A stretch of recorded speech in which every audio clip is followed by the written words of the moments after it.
third period algebra class, Mrs. Baker, and I'm sitting there and like cops come in with guns and like arrest me right in the same class.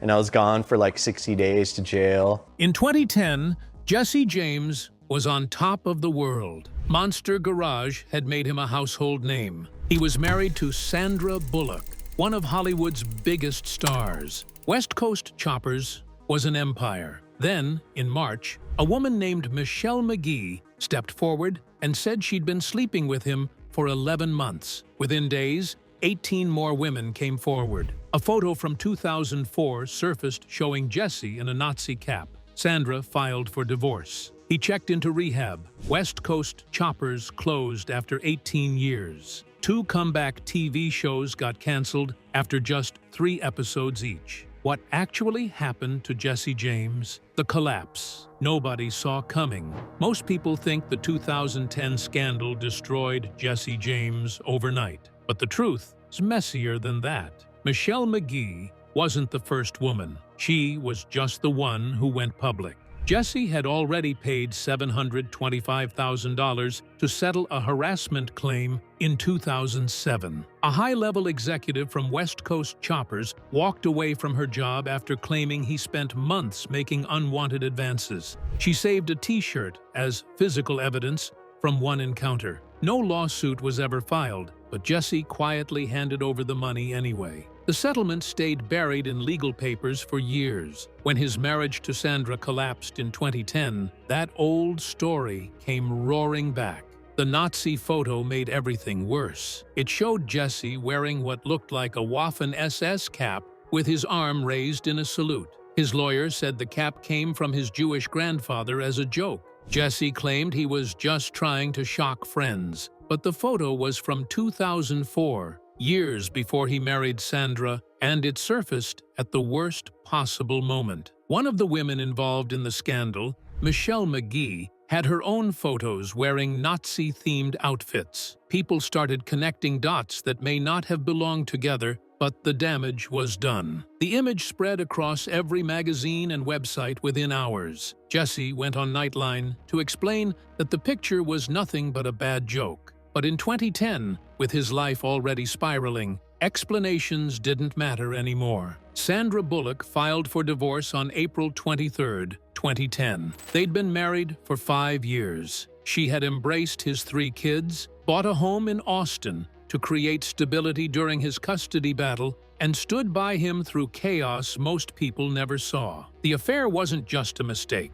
Jesse admitted he'd been cheating repeatedly throughout the marriage. He blamed childhood trauma and what he described as compulsive sexual behavior. In March 2010, he checked into Sierra Tucson Rehab in Arizona. Staff said he attended therapy every evening at 6 and seemed committed. The program was intense, designed for people dealing with serious personal issues. Sierra Tucson was the same place Sandra had visited years earlier while preparing for her role in the movie 28 Days, which made the whole situation feel even stranger. Jesse was desperate to repair what was left of the marriage, but by June, the marriage was over. Sandra walked away. Jesse lost the one relationship that seemed solid. What most people didn't see was how the custody battle with Janine Lindemulder played out during this same period. In July 2010, Jesse won physical custody of his daughter, Sunny, after a brutal courtroom fight.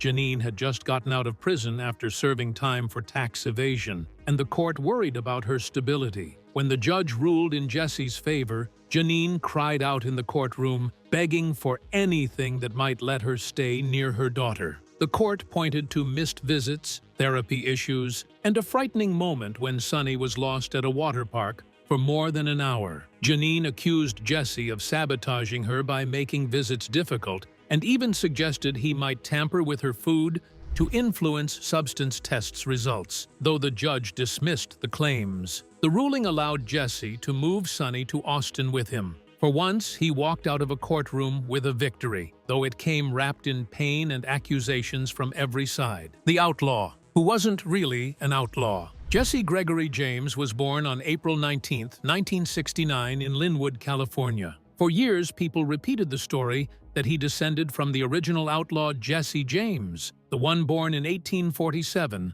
who robbed trains and died in 1882. The claim followed him through interviews and magazine profiles. It made him sound dangerous, like he came from a long line of rebels. But the James Preservation Trust asked him multiple times for a family tree or DNA evidence. Nothing ever arrived. The connection hung in the air without proof, but Jesse kept using the name anyway. That mix of myth and stubborn confidence shaped him long before he realized how far it would take him. His childhood in Riverside was loud and greasy. After his parents split during grade school, Jesse and his sister Julie moved in with their father, who worked out of a warehouse filled with antiques and motorcycle parts. The place smelled like oil and rust. Jesse spent hours wandering between old bikes and dusty shelves, learning how things fit together. At 7, he had his first mini bike. By high school, he was welding exhaust systems in his mother's garage. The warehouse wasn't just where he lived. It was his first education in metal.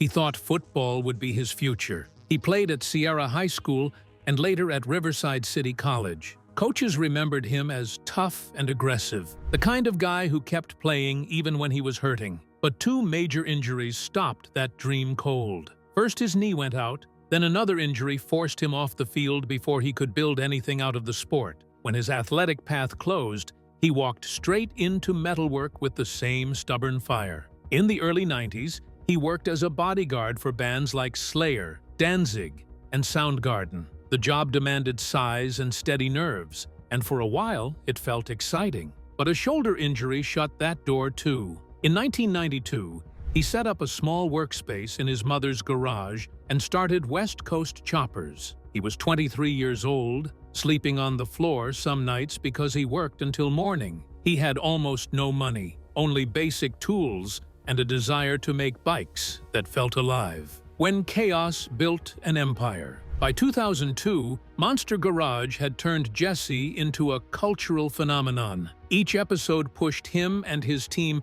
to turn normal vehicles into wild machines in 7 days. A PT Cruiser became a wood chipper. A Mustang became a lawnmower that actually cut grass. If a build failed, Jesse destroyed it on camera. Explosions, crushed metal, fire. More than 2 million people tuned in weekly. His temper made every episode unpredictable. The Cadillac hearse build fell apart when hydraulic pumps failed and the engine caught fire. Jesse got so frustrated, he hauled the hearse to Terminal Island and blew it up with a propane tank.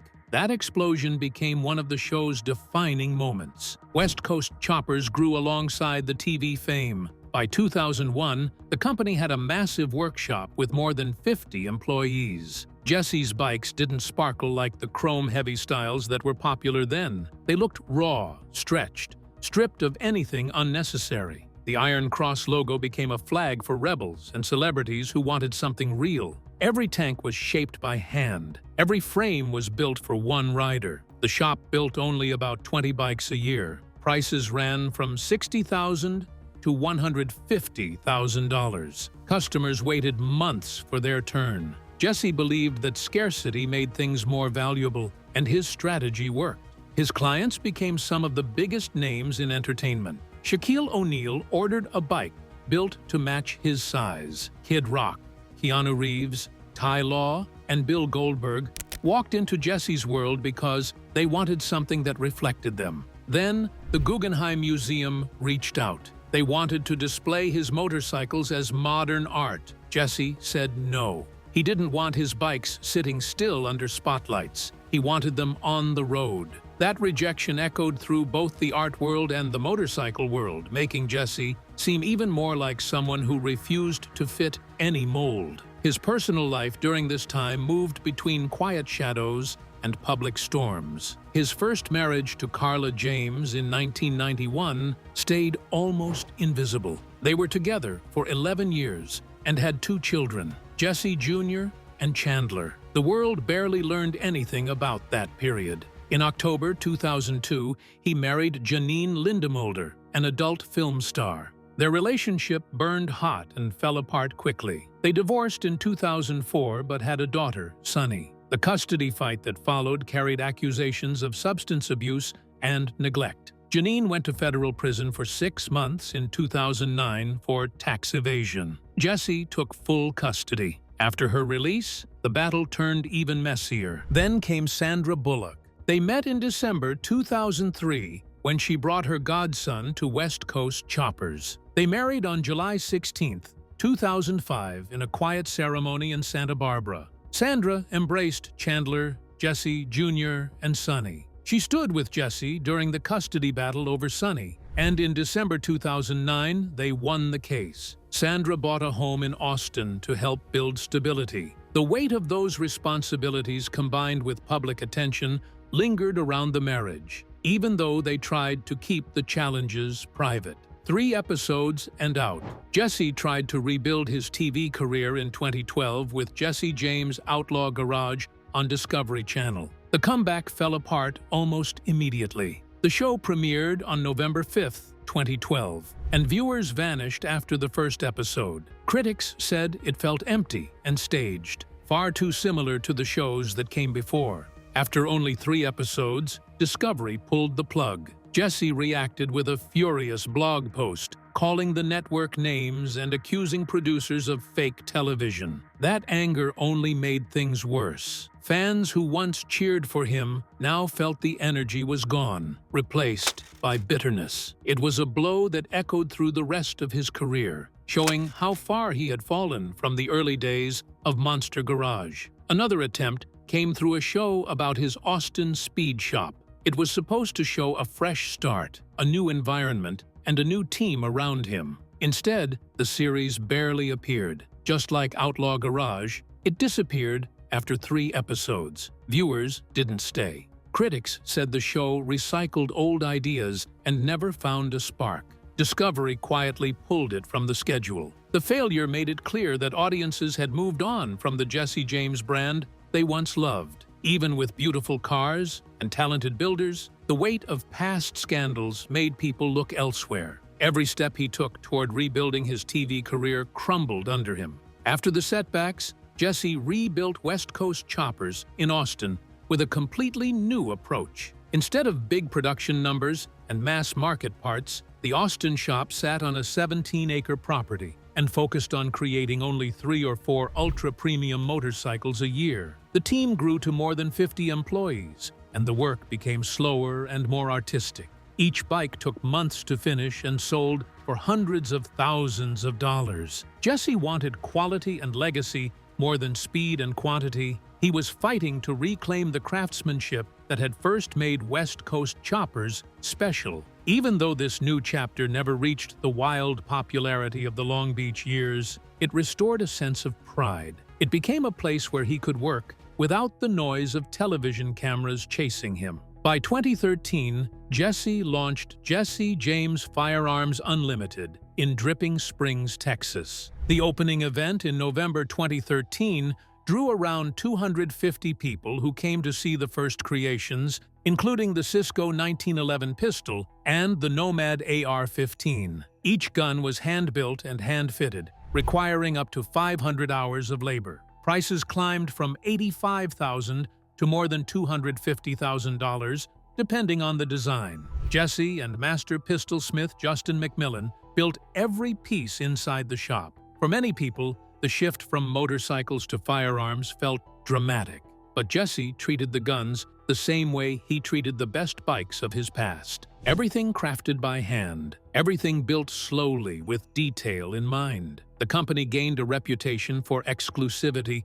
almost instantly. His most legendary creation came from a piece of history no one expected. During maintenance on the Statue of Liberty, a worker picked up an old steel handrail and passed it along until it reached Jesse. He turned that historic metal into the Lady Liberty Damascus Cisco 1911 pistols. Only 3 were ever made. Each required over 500 hours of work and developed into a 400-layer Damascus billet before taking its final shape. The guns sold for $85,000 each, but the story behind the steel made them priceless in the eyes of collectors. People said holding one felt like holding a piece of America's heartbeat. Jesse treated the steel like a sacred object, often saying it carried the DNA of the country's most powerful symbol of freedom. His personal life stayed chaotic. In 2010, he became engaged to tattoo artist Kat Von D, and for a moment, it looked like he had found new stability. But in September 2011,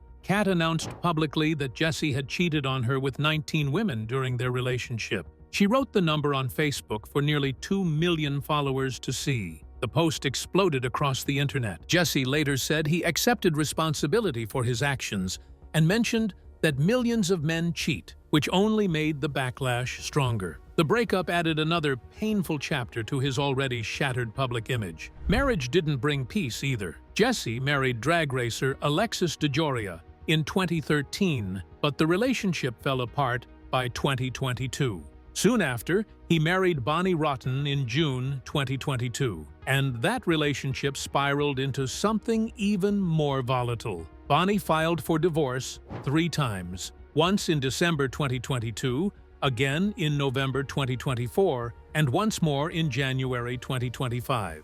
Each filing came with accusations of abuse, restraining orders, and emotional breakdowns. They reconciled each time, but never escaped the cycle of conflict. The court documents kept surfacing in the news, making the marriage look like another one of Jesse's storms that refused to quiet down. The man who keeps rebuilding. In 2021, Monster Garage came back through Discovery Plus in January. The revival earned enough attention to spark hope for a longer run. Jesse was older, maybe a little calmer, but the format stayed true to what people remembered. Teams still had 7 days to build wild machines. The pressure was still real. At the same time, Jesse built Outlawed TV, a streaming platform that let him control his shows without a network standing in the way. He could create content on his own terms, without executives cutting episodes short or canceling shows after 3 tries. He launched Jesse James Bourbon, too,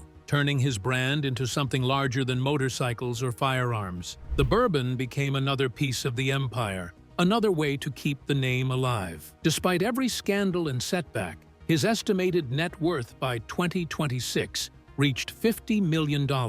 It showed how relentlessly he rebuilt himself, no matter how many times he fell apart. The money came from licensing deals, merchandise that still sold, firearms that took years to build, and businesses that kept running even when television failed him. Jesse had learned to diversify in ways that protected him from total collapse. When one door closed, he had 3 others already open. But trouble still finds him. In November 2024, a customer sued him for $75,000 after waiting 6 years for a custom gun. The customer claimed Jesse kept delaying delivery and never finished the work. Jesse fired back, claiming the customer actually owed him $90,000 because the firearm was finished and valued at $250,000. Both sides accused each other of delays and broken promises. The lawsuit revealed the risks behind handcrafted firearms that take years to build. When you're waiting half a decade for a gun, expectations get high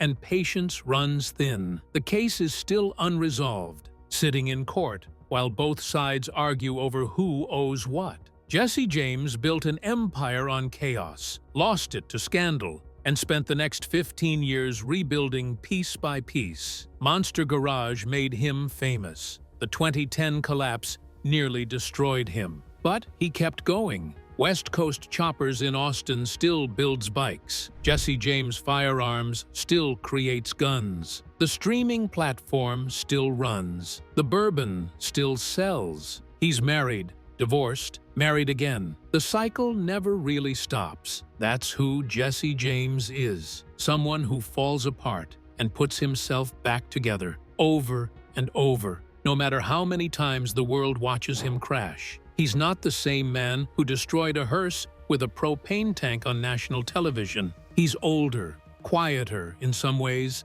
louder in others. But the stubborn refusal to quit, that's still there. That's the part of him that never changed. What are your thoughts about what happened to Jesse James? Share with us in the comments. If you enjoyed this video, be sure to like and subscribe to our channel. For more interesting stories like this, Be sure to click on the next video that pops up on your screen. You never know what you'll discover next.